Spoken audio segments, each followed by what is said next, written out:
بسم اللہ الرحمن الرحیم یا ایہا الذین آمنوا کتب علیکم الصیام کما کتب علی الذین من قبلکم لعلکم تتقون۔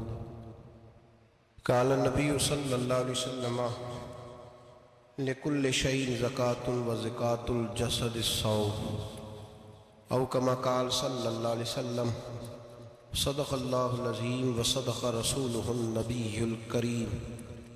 ان اللہ وملائکتہ یصلون علی النبی یا ایہا الذین آمنوا صلوا علیہ وسلموا تسلیما۔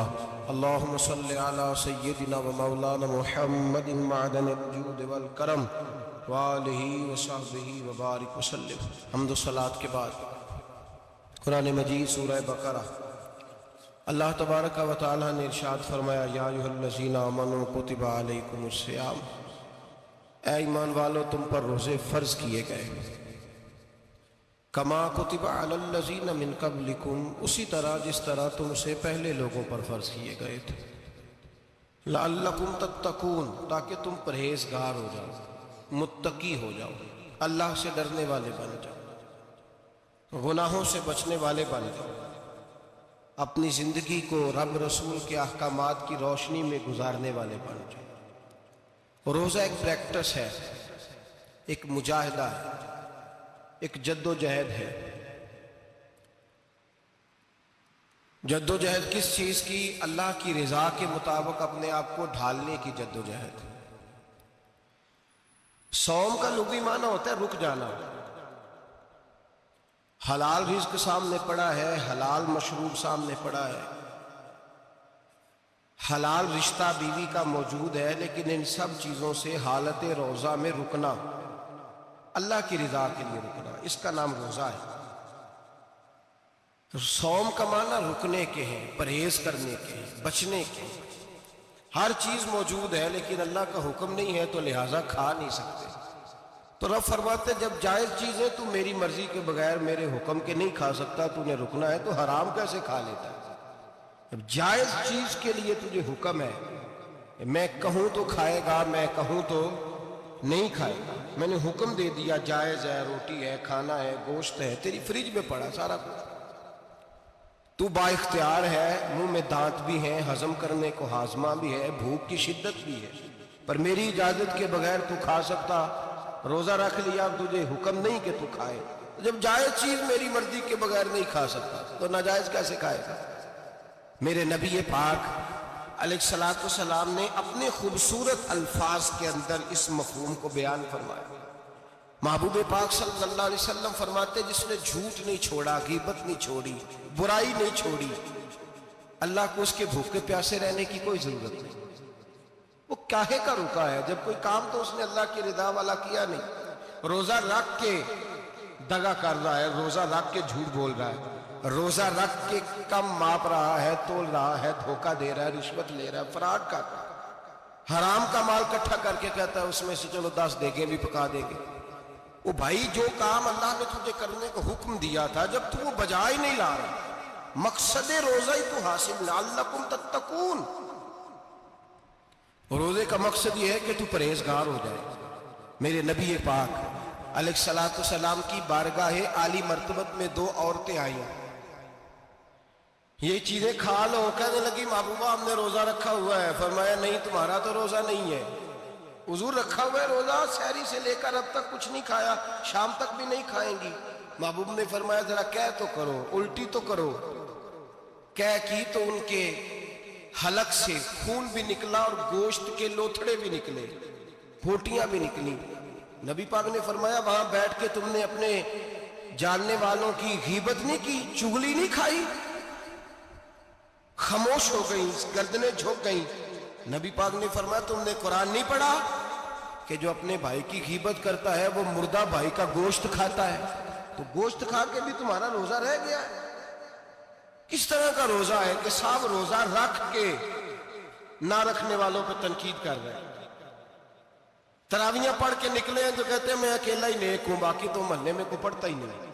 یہ کیسا تیرا روزہ ہے کہ تو روزہ رکھ کے تو اس کے مقصد کو نہیں سمجھا؟ لعلکم تتقون، روزہ دار تو وہ ہے کہ روزہ رکھا ہوا ہے، کھانے بھی سے رکا ہے، پینے سے بھی رکا ہے، عمل زوجیہ سے بھی رکا ہے، پھر وہ جھوٹ سے بھی رکے، غیبت سے بھی رکے، بدنگاہی سے بھی رکے، حرام خواری سے بھی رکے ساری چیزوں سے۔ یہ بتلائیے کہ روزے کی حالت میں اپنی بیوی کے پاس جانا منع ہے تو غیر محرم کو دیکھنا جائز ہے؟ ہمارے ٹی وی پہ میں نے پہلے بھی کہا تھا کہ ہم ٹھیکیدار اور ذمہ دار نہیں ہیں مذہب کی۔ یہاں ہمارے آنے سے پہلے بھی کوئی بیٹھا تھا، ہم مریں گے تو یہاں ہم سے بڑے بڑے نیک لوگ بیٹھے ہیں، کوئی بندہ ذمہ دار نہیں ہے۔ بڑے بڑے کج کلا، صاحب جبہ و دستار، بڑے بڑے صاحب بصیرت، آئمہ، فقہا، علماء، زعماء، نقبا، صوفیاء، اولیاء، غوث، کتب، ابدال، اوتاد، کتب الاقطاب، جانے کون کون آئے، علماء آئے، مفسرین آئے، محدثین آئے، گزر گئے۔ ہم تو خاک نشین لوگ ہیں، تھوڑا کام کرنے والے، تھوڑی صلاحیت رکھنے والے۔ لیکن بھائی اگر کرتے ہیں تو ایک کام کرتے ہیں، ساتھ دوسرا نہیں کرتے۔ یہ کس طرح کا دین سکھانے لوگ نکلے کہ شوال سے لے کر شعبان تک گانا سنایا جائے گا، شعبان سے لے کر شوال تک ناچ گانا کیا جائے گا، شوال سے لے کر شعبان تک دھما چوکڑی ہوگی، رمضان آئے گا تو حدیثیں سنائی جائیں گی، رمضان آئے گا تو لوگوں کو قرآن پڑھ کے سنایا جائے گا۔ یہ مذہب بانج نہیں ہے کہ گویے مذہب سکھائیں گے، ایکٹر مذہب سکھائیں گے۔ یہ مذہب بانج نہیں ہے کہ ایک گلاس کے اندر پہلے شراب پی لو، پھر اسی گلاس میں رمضان آئے تو شہد بانٹنا شروع کر دو۔ یہ بانج نہیں، یہ میرے رسول اللہ کا مذہب ہے۔ اگر تمہیں شوق ہے دین سیکھنے سکھانے کا، یکم رمضان کو توبہ کرو اور کہو کہ ہم ٹی وی پہ بیٹھ کے حدیثیں سنائیں گے تو سارا سال سنائیں گے، اور جس زبان سے حدیث نکلے گی پھر اس سے کبھی گندا گانا نہیں نکلے گا، پھر کبھی ناچ گانا نہیں ہوگا۔ یہ کون سا مذہب ہے جو بیویاں سکھا رہی ہیں؟ یہ کون سا دین ہے جو عورتیں سکھا رہی ہیں؟ میرے رسول پاک صلی اللہ تعالیٰ علیہ وآلہ وسلم کا وہ مذہب ہے کہ میرے اعلیٰ حضرت فاضل بریلوی رحمت اللہ علیہ نے فرمایا، مرد کے لیے جائز نہیں کہ وہ عورت کی زبان سے میلاد بھی سنے، نعت بھی سنے۔ مرد کے لیے جائز نہیں، مرد کو مرد سکھائے گا، عورت سکھائے گی تو عورتوں کو سکھائے گی۔ بے شک آپ سویرے فتویٰ دیجئے کہ چھوٹی سی مسجد میں بیٹھ کے، چھوٹے سے کونے میں بیٹھ کے چھوٹا سا مولوی، اور وہاں تو اتنے بڑے مفتی ٹی وی پہ بیٹھے ہوئے، وہ غلط ہے تو صحیح ہے، کیسے ہو گئے؟ سنو، میرے نبی پاک علیہ الصلوۃ والسلام کے مذہب کا حسن یہ ہے کہ اسلام کہتا ہے ایک نظر بی بی کو دیکھا کسی نے غلطی سے تو معافی ہو جائے گی، دوسری نظر شہوت سے دیکھا تو حرام ہے اس کے لیے، وہ پاکستان کا مولوی ہو یا سعودی عرب کا شاہ ہو، کسی کے لیے عورتوں کے بیچ پھرنا اٹھنا بیٹھنا جائز ہے۔ میرے نبی پاک صلی اللہ تعالیٰ علیہ وسلم نے فرمایا ہے میں عورتوں سے مصافحہ کرنے نہیں آیا، اور میرے نبی پاک صلی اللہ علیہ وسلم نے فرمایا ہے، حضور فرماتے لیکن نا کتا بالکل ناپاک نہیں ہوتا، کتے کا تھوک ناپاک ہوتا ہے، یا کتا گیلا ہو جائے تو ناپاک ہوتا ہے، لیکن خنزیر سارا ناپاک ہوتا ہے، کل ناپاک ہے خنزیر۔ نبی پاک نے فرمایا خنزیر بھی ہو اور گند میں لتھڑا ہوا بھی ہو، پیشاب میں لتھڑا ہوا ہو، گوبر میں لتھڑا ہوا ہو، پخانے اور فضلے میں لتھڑا ہوا خنزیر ہو، اس کا جسم تیرے ساتھ ٹکرا جائے تو اتنا برا نہیں جتنا غیر محرم عورت کا وجود تیرے ساتھ ٹکرا جائے تو برا ہے۔ اس حد تک میرے نبی پاک صلی اللہ علیہ وسلم، اور گنبد کے معاملے میں فتویٰ دینے والے، یا رسول اللہ کہنے پر کفر کا فتویٰ دینے والے اور بڑی بڑی باتیں کرنے والے خاموش کیوں ہو گئے؟ یا ایھا الذین آمنوا لا تتخذوا اليہود والنصارى اولیاء، رب فرماتا ہے یہودیوں اور عیسائیوں کو دوست نہ بناؤ، یہ تمہارے دوست ہو سکتے، یہ تمہارے سجن ہو سکتے؟ جب عرش کا مالک کہہ رہا ہے سجن نہیں ہو سکتے تو دوستی کی بات کیسے بڑھا رہا ہے؟ یا رسول اللہ ہمارے سجن کون ہو سکتے ہیں؟ فرمایا تمہارا دوست وہ ہو سکتا ہے جو محمد عربی کا غلامی کرنے والا ہو، جو رسول اللہ کی نوکری کرنا ہو دوست ہوگا۔ دوسرا دوست ہو سکتا کوئی ایکٹر مذہب نہیں سکھائے گا، کوئی گویہ مذہب نہیں سکھائے گا۔ حضرت جناب سیدنا جنید بغدادی، بغداد کے پیر سے کسی نے پوچھا تھا آج سے 1100-1200 سال پہلے، وہ تو زمانہ ویسے نیکی اور پرہیزگاری کا تھا، کہا بابا جی مرد اور عورت نیک ہو، بغیر پردے کے، بغیر حجاب کے،